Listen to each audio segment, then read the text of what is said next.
Hi everyone! Ito naman yung aking gagawin na pumpkin soup with cottage cheese. At ang aking ingredients dito guys ay onion, garlic, at yung pumpkin, at black pepper and salt. Niroast ko ito guys ng 45 minutes. Ngayon guys ay pinapalamig ko lang yan para pag lumamig na yan guys ay i-blender ko para magawa nating soup. Yan guys, ipagpatuloy natin mamaya. So yan na guys, malamig na at aalisin natin itong garlic.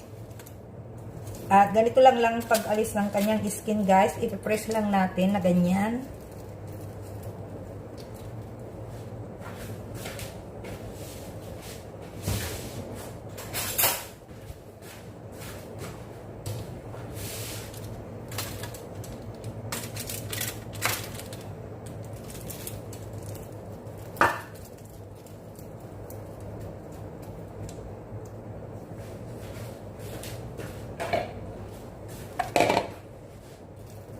Yan guys, super easy alisin yung skin. Basta na naluto na yan guys. Yan. Ipipress lang natin pababa at maaalis na. Ito yung aking gagawin na pumpkin with cottage cheese soup.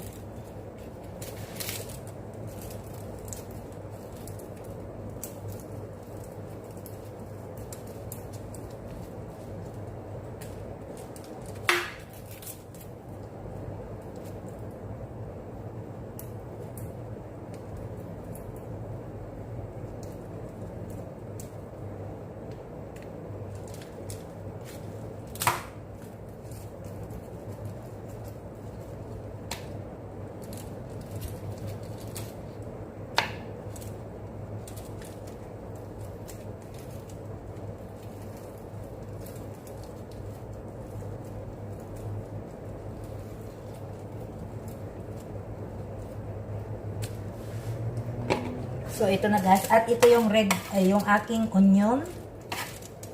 Ayan. Ngayon ay ilalagay natin sa blender. At kailangan maglagay din tayo ng chicken stock. Water and chicken stock.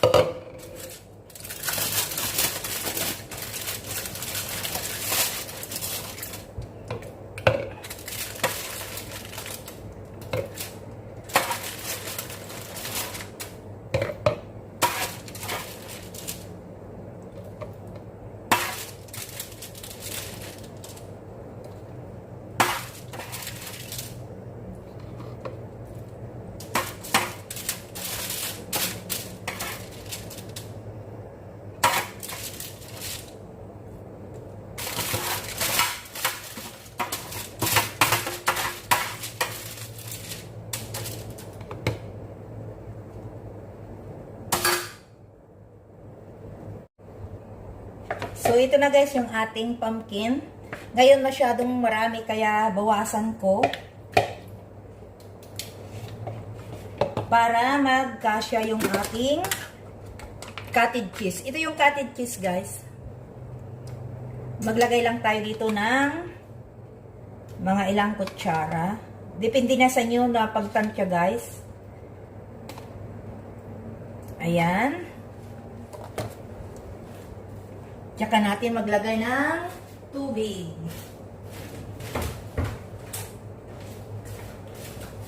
Guys, lagyan ko ng tubig.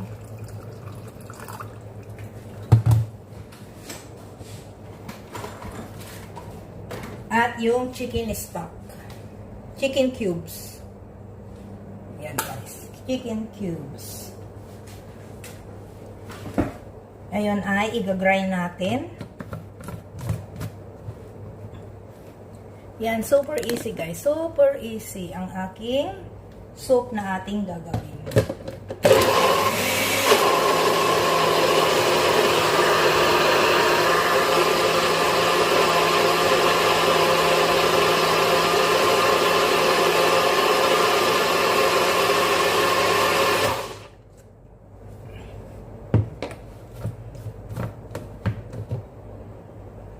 So, ayan guys, bawasan natin ulit dito para mai-blend na rin natin yung isa. Yan. Bawasan natin ng konti para mailagay din natin ito guys.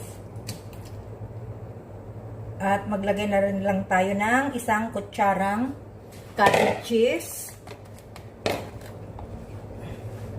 Depende sa inyo sa panlasa guys yung cottage cheese. At maglagay tayo ng water kasi masyadong thick. At i-blend na ulit natin.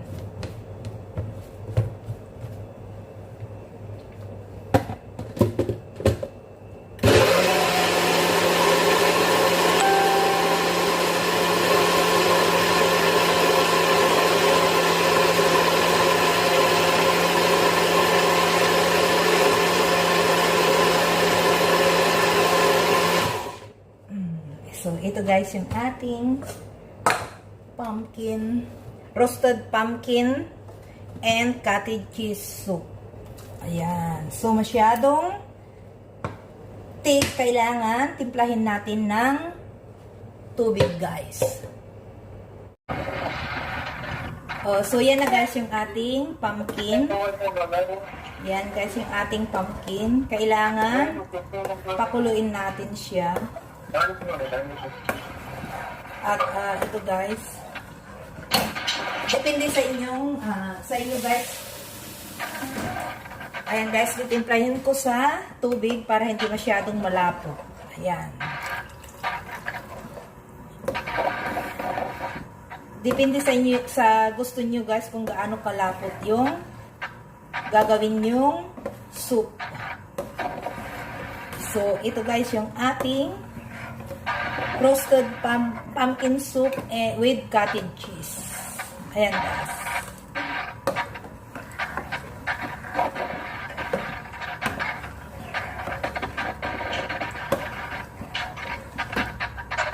At kailangan tikman natin guys. Ay, masyadong malapot so dagdagan ko pa ng tubig. Ayan. Masyadong thick. Kailangan yung katamtaman lang guys. Para masarap ang ating pumpkin soup. Ayan. So, ngayon guys, titikman natin kung tama yung lasa. At kung hindi naman ay, kailangan din magdagdag ng salt and black pepper kung gusto nyo.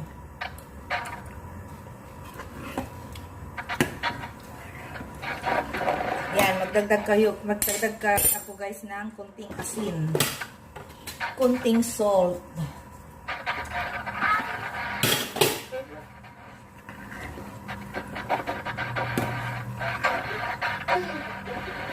Ouch. So, ito guys yung ating pumpkin soup with cottage cheese guys. So, hanggang sa muli guys. Maraming salamat sa panunood. Bye-bye!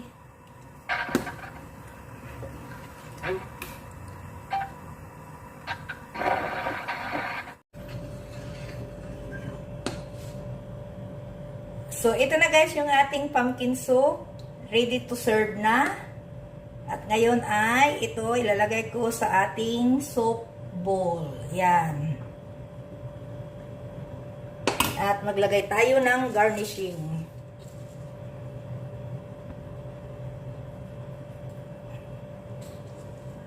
Yan guys.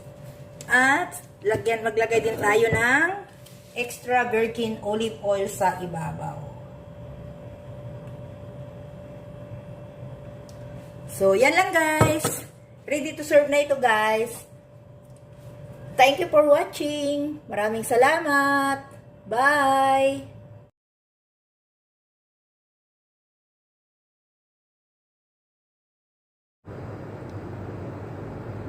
So, ayan guys, baking time na naman. At nag-bake na naman tayo ng apple cake. Ang kanilang paborito. Paulit-ulit na lang ang kanilang pinapabake guys. Super yummy daw. Ang aking apple cake.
Hello guys!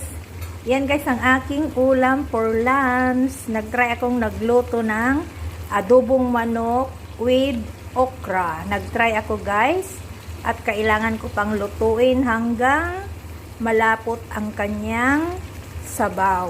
Kailangan konti lang yung sabaw guys para mas masarap. So yan guys, ang aking ingredients ay ginger, garlic, onion, at saka paminta, at saka may isang laurel. Ito yung guys yung aking laurel. Yun yung aking laurel. At saka black sauce and salt at konting sugar guys. So yan guys, tara na, kain tayo.